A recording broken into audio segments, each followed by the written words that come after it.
2014, April 2nd, the New Orleans Pelicans.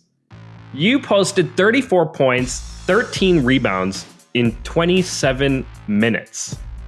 You're the first guy to do that in NBA history in less than 27 minutes. That particular night, my coach basically said something to me that kind of made me mad. It sounds like Coach Poke the Beast was trying to wake up the Manimal. Yeah, he did. He definitely unleashed the Manimal. Front row seat. Hello, I'm Shane Mercer, and welcome to Front Row Seat. My guest today, none other than the Manimal himself, a Denver Nuggets fan favorite, and one of the most entertaining and intense basketball players the NBA has seen in recent years, Kenneth Faried. Thank you for joining me, man. How are you? I'm good. Thank you. You've got an awesome nickname, the Manimal. It fits you perfectly. But I want to know, when did you get that? At what age or what stage of your career were you given that nickname? And how did you get it? Actually, going through my draft process, actually. It was kind of weird. During my rookie year, the lockout happened. So I didn't play at first, and I was just like going around playing basketball and like going to different teams, of course, trying to showcase my talent, what you have to do through the draft process. Teams get to see you, you work out for them, you work out against other players, and that's pretty much went through that. And they was calling into my agent at the time, Maktar in guy. They basically was like, hey, this kid's an animal, he's a beast, he's a man, he's a man amongst boys, he's a man child. And they called me to his office, Kenneth, hey, come here. Okay, what's up, Maktar? Hey, I was wondering, all these teams calling you all these names that I just told you, your nickname should be Manimal.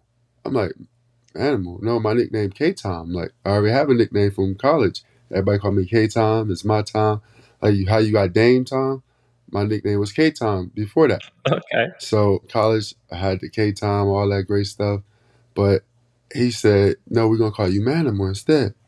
It's like, and you don't get a nickname until an NBA vet actually give you that name. I'm like, hold on. Okay, you were an NBA vet. You played in the NBA, and you're giving me a nickname. So I guess it's like, yeah, you from Africa, half man, half lion. I'm like, you know what? I like it. I got the lion hair, my dreads and all that. I'm like, you know what? Yeah, I'll go with it. Manimal. Then everybody just loved it and stuck. So, hey, how you doing? I'm the Manimal. Hey, you know what, man? Nicknames like that, you got to earn them. And dude, like I said, that name, it fits you perfectly. Like, fits your playing style to a T. As I said in the intro, you're such an entertaining player to watch, but it's all of that hustle and that energy that you bring. Plus, as you mentioned, you got the long dreads going, and it's, yeah, man, the Manimal, it fits perfectly. Yes, yeah, thank you. I appreciate that. And I appreciate Maktar for giving me that nickname because it has stuck perfectly throughout my career, and everybody loves it. So it's like I said, it's perfect. One of the biggest stories right now, Jimmy Butler, the way that the Heat Celtics Eastern Conference final ended, Jimmy Butler shooting up this three. I think there was still like 16 seconds left on the clock. What did you think of that shot? What do you think about how that series ended? A superstar did a superstar play. If he makes it, he's the hero. He's just so happened to miss it. So it's his life, and he knew his decision. He decided to do what he wanted to do. The team and everybody was okay with him doing that also, because the way he'd been playing, he was playing great the whole series. Mm-hmm. I mean, 2 games, I don't even consider them bad games. They was just games where he was still trying to figure out how to work his knee and make sure everything was okay. So he still went out there, tried to do his best. They lost, but they still had a chance, as you saw. And if he makes that shot, we're talking completely different. Like, wow, he makes the shot. I guess he pulled the D Wade, or he pulled a LeBron in Miami, or he pulled a Ray Allen for Miami. We're talking like that now. But he missed. It's just life. It happens. He's still a great player. I'm okay with his decision because great players going to do what great players do. Yeah. So just to be clear, then you're on the side, take the shot. You're the star. You make it, you don't, you don't. Take the shot on whatever you think is the best shot. Mm-hmm. Like some great players may, hey, I don't want to take this three. I want to go in and make the layup. Like I want to go try to get an one. He decided, hey, I want to take this three. Okay, that was his decision. It doesn't matter. Make the decision because somebody gonna have to do it. Somebody gotta live with the consequences more than anybody. And if you miss that shot, like Jimmy did, he's okay with living with those consequences. And I'm okay with it too as a player. Like, hey, I'm on that team. My star is doing this and the third. If Steph Curry had the shot, I'm okay with him taking that shot. Klay Thompson, even on the same team, he had the shot. I'm okay with that. That's just smart basketball, you know? For Denver, my old team, Joker got the shot. I'm going to be okay with him taking that shot. Even if Jamal Murray got the shot, I'm okay with him taking that shot. But it's just, hey, like he missed. Everybody keep talking about the miss. It's over with.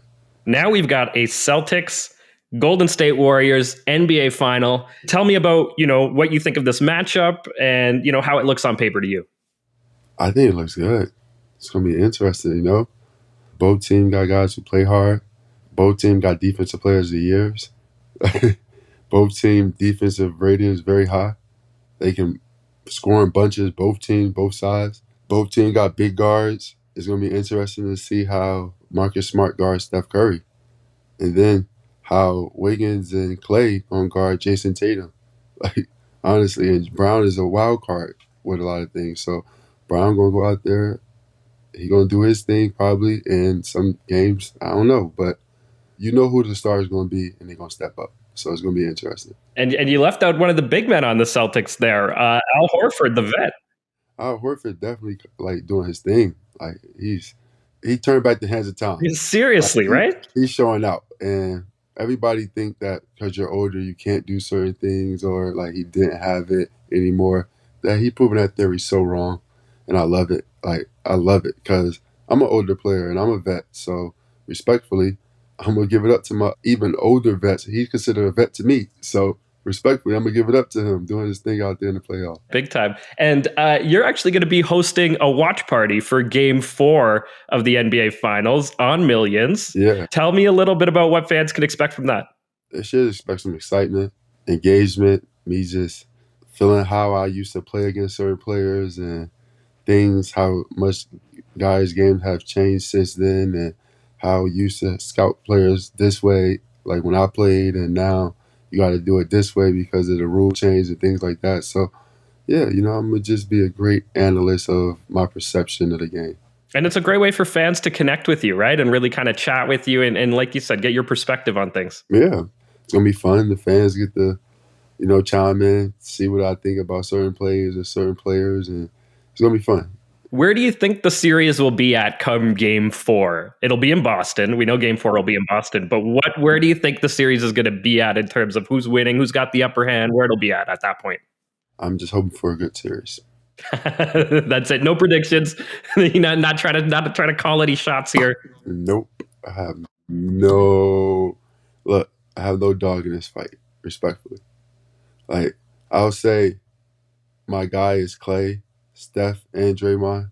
Me and Clay, Steph, we go back from USA 2014. So, like, those are my guys, and respectfully, if they go out there and show that us old guys can still get it done and win a ring again, I'm going to be more than happy for them.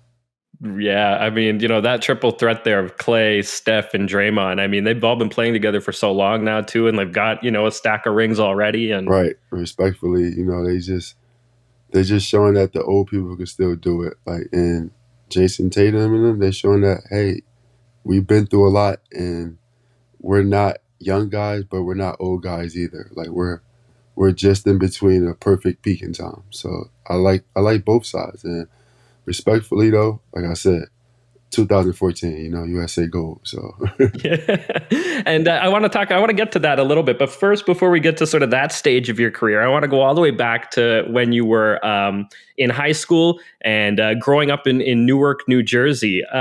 Was it called Technology High School? Yes, Technology, actually. Talk to me a little bit about your time at Technology High School and growing up in Newark. It was hard. We didn't have much. Basically came from nothing. My outlet was always basketball, so I'll go to the park Like especially around this time of year, it's nice and hot and sunny. I just be in the park playing basketball all the time because I didn't have access to gyms like that.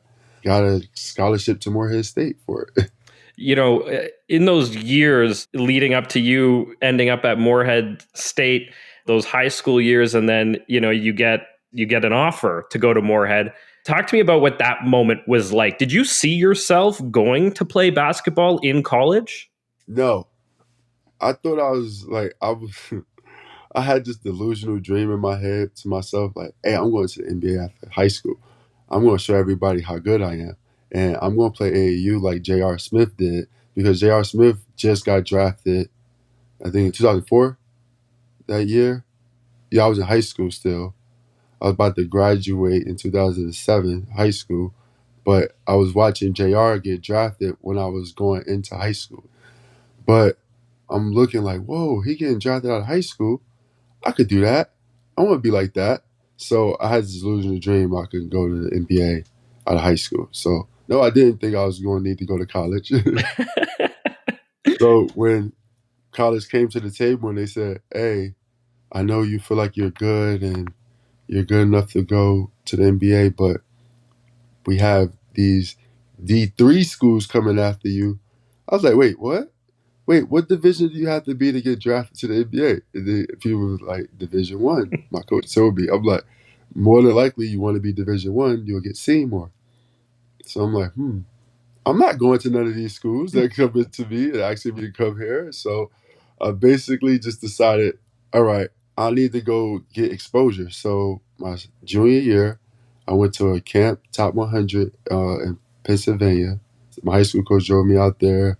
I was good. My mom paid for it and got my bunk. And I showed out and won the MVP of the senior game because I was a junior going to be my senior year. I had to play in the senior game.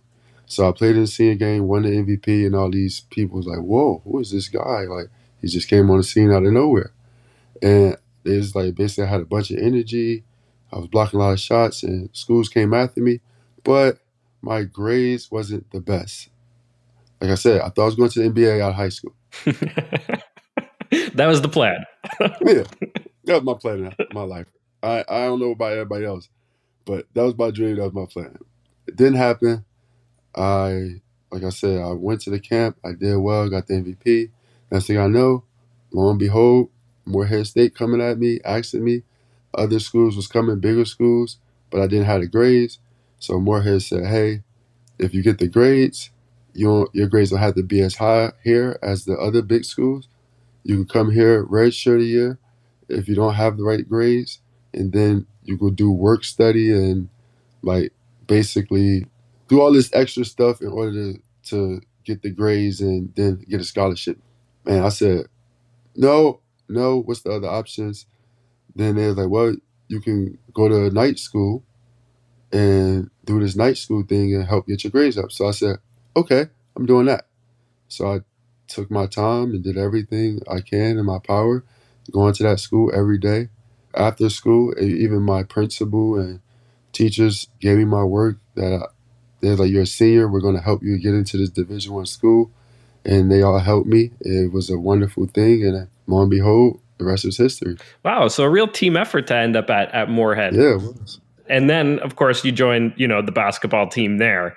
And you say the rest is history, but I'd say you started to make history. I mean, so you broke the NCAA rebounding record that was set by one of the all-time greats, Tim Duncan.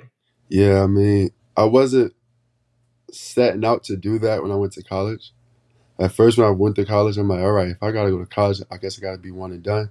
Because the rule was just implemented that you have to go to college for at least 1 year. So I was watching guys like Kevin Durant, guys like Michael Beasley, basically saying, oh, I'm going for 1 year, then I'm going to the league. I'm like, I could do that. I think I could do that. So, yeah, I'll go to Morehead, average 20 and 20. I'll get on everybody's radar, and I'm going right to the NBA. And that was a reality check again. But lo and behold, I stayed 4 years, got a degree in speech communications, and I broke, like you said, Tim Duncan's rebounding record in the process. Yeah, 1,673 rebounds in a career, a 4-year career. I mean, dude, that's crazy. I don't really think it's even crazy. I think I could have done more. You think you could have got more? Yeah, it was times where I knew I could have broke his double-double record. In my senior year, I was looking at it, but my coach would take me out at certain moments of the game and just be like, "Nah, we're beating this team too bad, Kenneth. I'm sorry. You should have got it in the first half." And I'll be so mad because I'm like, "You want me to get the double doubles in the first? All right." So that motivated me even more to get double doubles in the first half. So that motivated me even more to get more rebounds. So let's, fast forward a little bit then. The 2011 NBA draft. I mean, when you set the new rebounding record in the NCAA, I mean, dude, you got to feel like a shoo-in for a high draft pick, right? I did. I thought maybe I was going to go lottery for sure, but people wasn't looking for, a bruiser, that type of player. Like they're looking for more of a player get done things done right away, like more offensively. And nobody really understood my game just yet, like who I was, how can I fit in the NBA really? Yeah, rebound and translate, but I went to Morehead State. I was playing against not tall competition, not big competition. If I went to like UConn or Duke or something like that, and I was rebounding like that at there, or even if I went right up the road to UK or Louisville, like if I was rebounding there at those numbers and doing that there, for sure I would have been a lottery pick. But everything happens for a reason, right? What was it, 22nd overall? Yeah, 22nd to Denver. I mean, hey, it's still first round, and you end up in Denver, which is a place where you had a lot of success. I was ecstatic. Like I love Denver. I was ecstatic to even be there when we went to go play in the NCAA tournament. Beat Louisville there, ended my college career there, lost to Richmond. Then I get drafted there. I'm like, oh, wow, okay, I'm going to the place that I just finished playing my college career in. So, yeah, this is going to be exciting. It's going to be interesting. Me going there, I had a great time, loved it, still love Denver, still support Denver. Shout out Joker for MVP. Congratulations on that. Jamal gonna be back next year, so I'm happy for that. That's my guy. Like I'm proud of him for working his tail off to get back. And I mean, this year I was just playing for the Grand Rapids Gold, so yeah, I'm still attached to Denver, and I still love Denver to this day. Yeah, you mentioned, Joker MVP. You got to play with him quite a bit. And of course, the team didn't have Jamal, who is a standout star. And I'm a Toronto guy, so I'm a big Jamal fan. I just want to get your take on the state of the team and where you think that they could go. They got probably some things they'll do this offseason. We'll see. But I think this team really has a chance for all the pieces in place to go to the finals. At least back to the conference finals again. Like get there again, like for sure. And honestly, I think I can help them a lot. Like I love that team, like, and I know those guys. And playing with Joker and Jamal again, like even practicing with Jamal during when I was playing for Grand Rapids, and he coming down practicing with us, like I just felt like, yo, whoa, like me and him was just meshing so well. And he was like, yo, man, this chemistry is great. Like and it's fame for me. Like it was great. Like it's just natural, because these guys. And he was my rookie, and Joker was too. And I mean, again, you had so much success. I want to go back to one specific game, though, with the Denver Nuggets. We're going back to 2014, April 2nd, the New Orleans Pelicans. You posted 34 points, 13 rebounds in 27 minutes. You're the first guy to do that in NBA history in less than 27 minutes. I don't know. Take man. me back to that night. What do you remember from that night? Just playing basketball. Like honestly, just getting a chance to play basketball. Like I love playing it. I don't really look to score like that, but that particular night, my coach basically said something to me that kind of made me mad. It was going against Anthony Davis, so it was more like you're going against Anthony Davis. You're going against a all-star, future Hall of Famer, superstar. What are you going to do? Like, are you going to step up? Like, yeah, we're down players, but what are you going to do? Like, are you going to play? I was like, oh, okay. So you don't think I'm like that caliber of a player too? So, but he just challenged me, and I just stepped up to the plate. And so it happened, I had a big scoring night, and I made free throws. So when you make free throws, that helps a lot too. Making the free throws definitely helps. But Yeah, it sounds like Coach sort of poked the beast, was trying to wake up the yeah, manimal. he did. He definitely unleashed the manimal. In 2014, you had a big year in 2014. You also played for Team USA. And you were mentioning Steph and Clay, being part of that team and being able to form a connection with them. But tell me a little bit more about your time with Team USA and sort of what it meant to represent your country on the world stage. Beautiful stage, beautiful time, beautiful atmosphere. I just loved every bit of it. I want to say thank you for their services to all the veterans and fallen soldiers because Memorial Day did just pass. So that is a thank you to them and a nod to them. But I felt great wearing the red, white, and blue, representing my country, being out there, being with those guys, and us having fun, just playing a game of basketball, no egos, we all coming from our respective teams. Yeah, some of us superstars on our team, some of us superstars in the NBA, but we all just coming together for one goal, and that's to win the gold. So for me, it was just mind blowing experience, and it gave me more of a appreciation of basketball.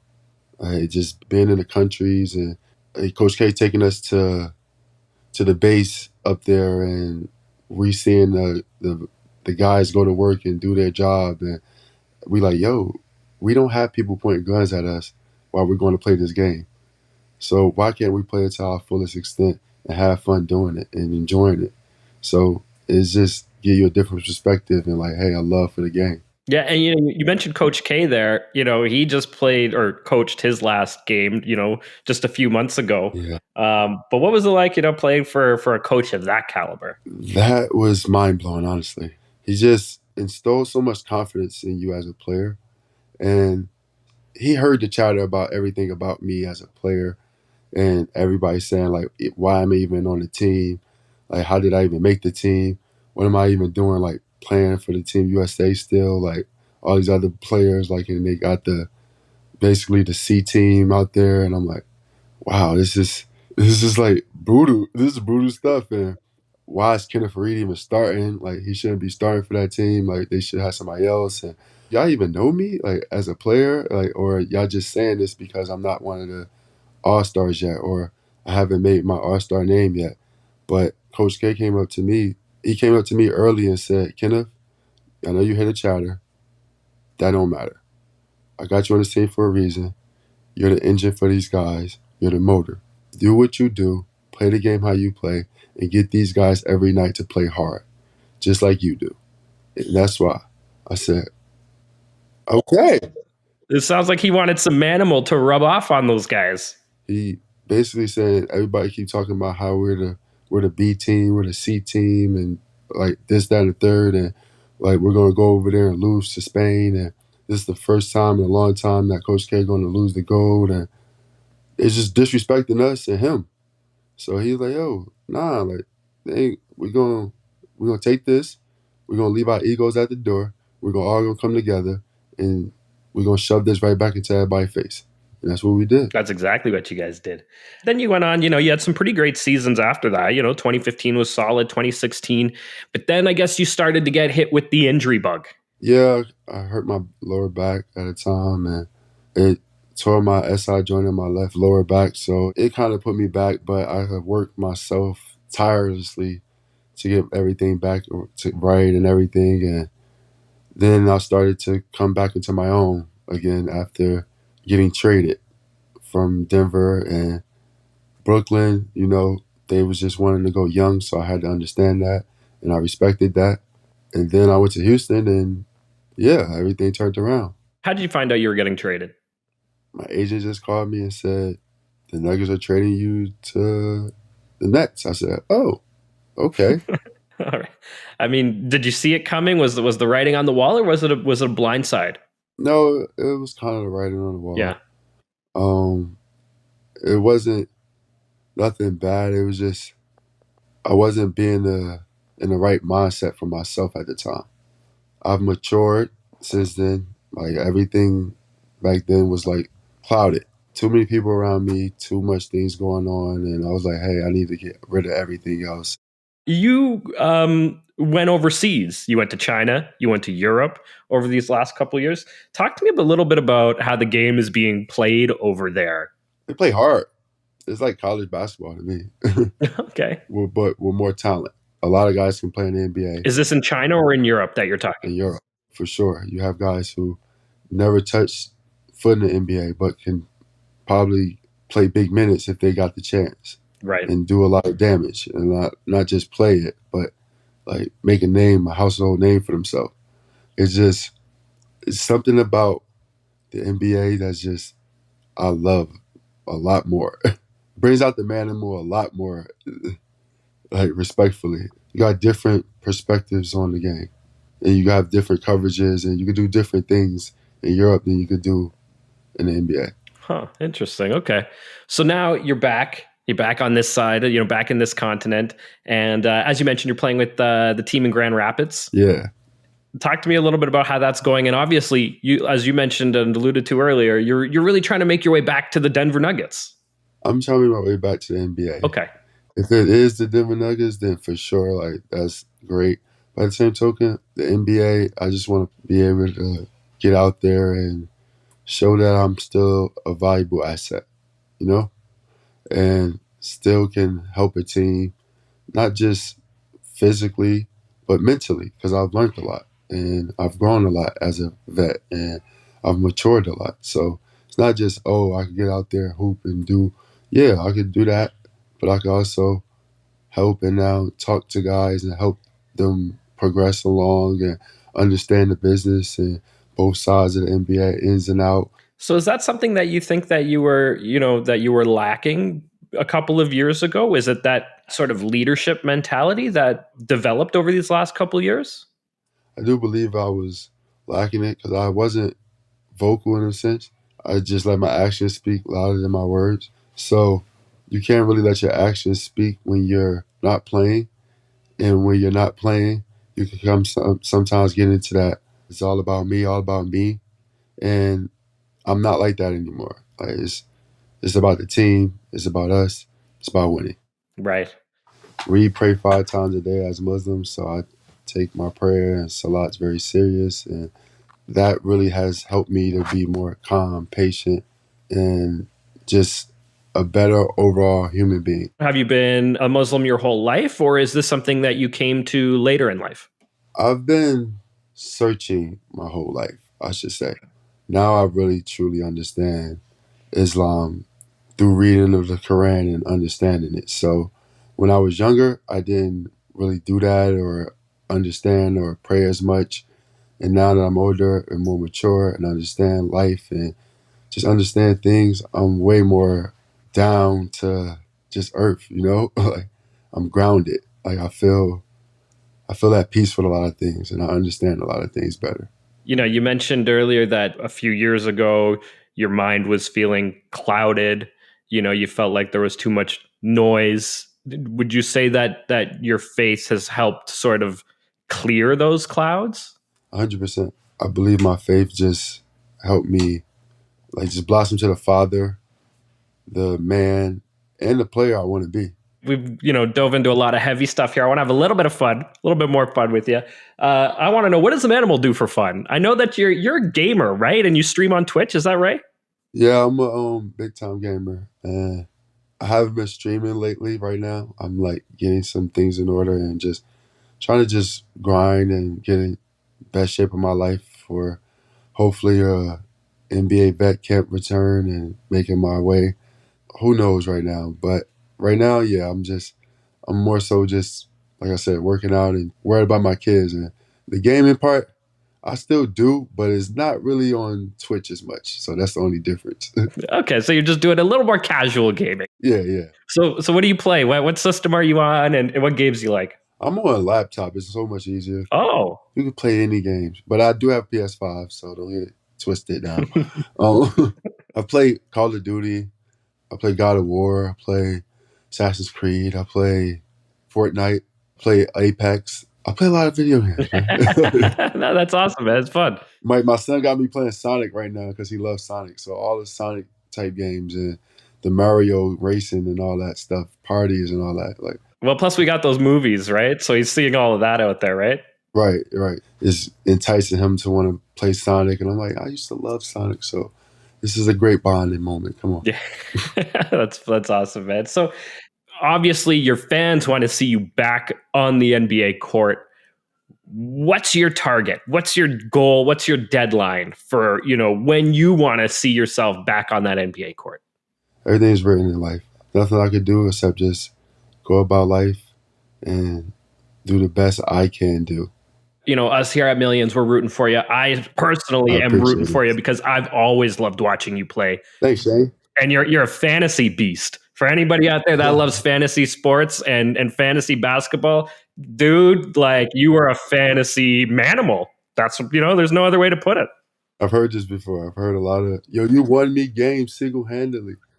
I'm like, huh? Yeah. What? No, dude. What are you talking about? Because you're stuffing the stat sheet, right? When you're getting blocks, steals, plus all the rebounds, and then you're adding points, dude, you're doing it all. So like, it's a fantasy beast. That's how fantasy beasts are made. Thank you. I appreciate it. Can't wait to see you back out on the court. I had a great time chatting with you, man. And like I said, we're rooting for you. And everyone out there, don't forget, June 10th, Game 4 of the NBA Finals. Kenneth Faried hosting a Millions watch party. It's going to be awesome. I'll be tuning in for sure and joining the conversation. And I think it'll just be a lot of fun for anyone who loves basketball. Please, tune in, enjoy. Definitely. All right, man. Well, thanks for coming out. Really appreciate it. Best of luck on your journey back to the NBA, bro. Thank you. Thank you so much for joining me in the front row seat with the Manimal, Kenneth Faried. Once again, I'm your host, Shane Mercer, and this podcast is presented by Millions.co. If you want to support and interact with Kenneth, visit Millions.co to shop his merch and join him for exclusive live events, including that watch party for Game 4 of the NBA Finals on Friday, June 10th. You can also find Front Row Seat on Millions to shop our merchandise. Don't forget to subscribe to this podcast on YouTube and follow us on all the socials at frontrow.pod. We'll see you next week with our next special guest as we dive deep and give you the front row seat. Front row seat.